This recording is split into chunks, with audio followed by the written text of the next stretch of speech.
Alright, welcome back friends. We have now left the unit metrics for what it is. We are now one abstraction layer higher on the section level, and I'll put it in perspective in just 1 second. Module coupling. So what does that say? So we're now looking to a unit as a whole, and when one unit calls another unit, they are coupled together. And the more they call each other, the tightly that they are coupled. What does that mean? Why is this a good or bad thing?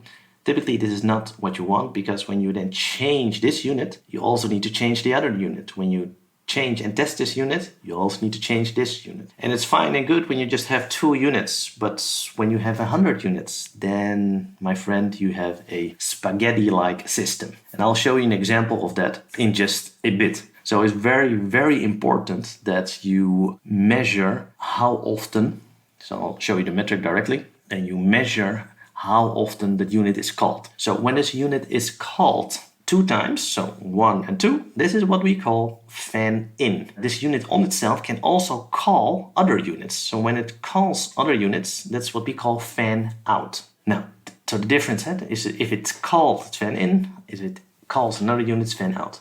Which one's more important? Fan in, obviously. So when a unit is called a lot of time, then this unit becomes very, very important. When it is small in text, so for instance, when it has a log function, then it is called from everywhere in the system because it wants to log a certain sentence into a database. It's very small in text because just write a piece of line in the database. And that's it. That's the only thing it does. And then it's not that big of a problem that it has a very large fan in. Sometimes 100, maybe even 1,000 times. Because the size of that unit is small. It does just one thing. Just write one sentence. However, when it is called a lot of times and it does a lot of different things, now the problem starts. Because now that unit that is called a lot of times has a lot of different responsibilities. And that is for you a sign to break that unit up into smaller responsibilities so that the fan in decreases and becomes much more manageable.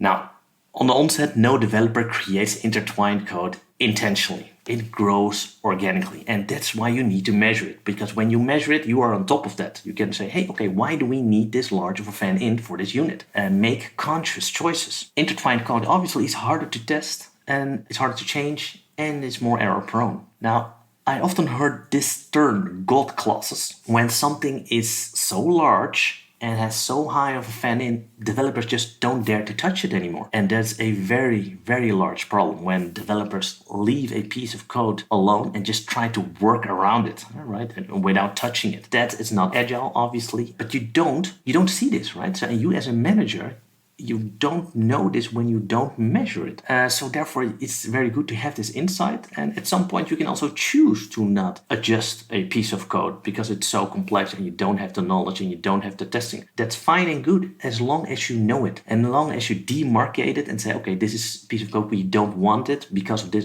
don't want to change because of this and this reason. And when you state that very clearly, then you prevent that a new developer that joins your team unintentionally make the change and breaks the whole system. So therefore, you need to make sure where is your complexity, where are the highest fan-in modules, and from that point, demarcate them and make sure that you are on top of that. A common objection I heard from the developers a lot, trust me, is that, well, this code is very static. It does not change. So it is large, but yeah, I don't actually have to change it. But everything changes. Law and regulations changes. And at some point in time, maybe not now, maybe not in 1 year, at some point in time you need to change it. And then you will have a problem. So make sure you're on top of that as early as possible. So to put it in perspective, where are we? We have left the unit metrics. We are now within a section, right? So there's section 1.1. And in this example, call section maybe 1.2, but also calls 1.4, also calls 1.6, also calls 2.4, 2.6, and that's basically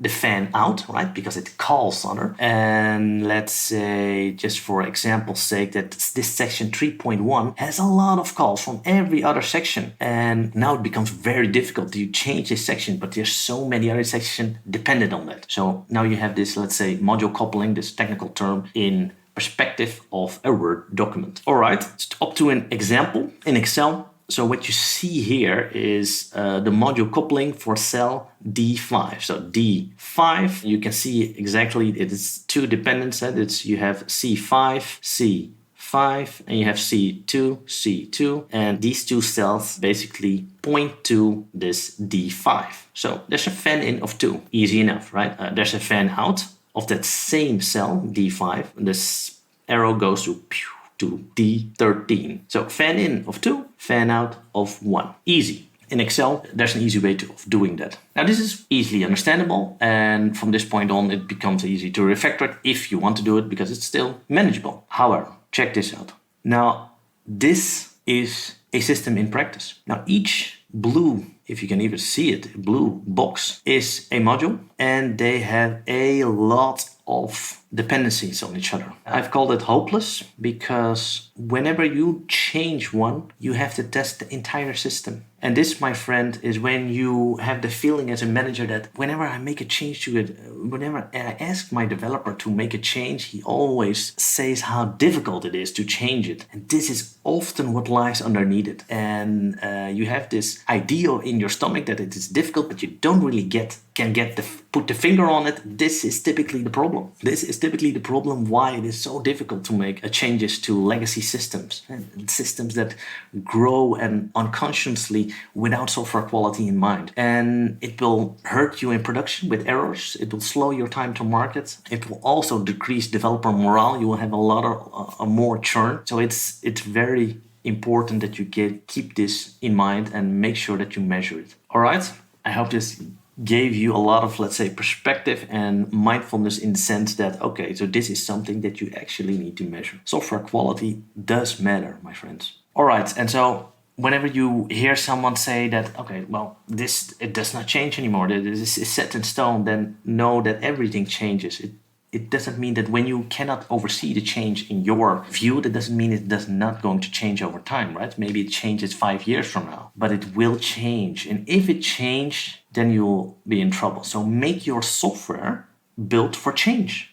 Build your software for change, right? When you have high software quality, your software is equipped for change. And that is important because change makes you agile. You can get a faster time to market and hopefully get new customers faster than your competitors. That's, I think, something you want as a manager. All right, up to the next metric.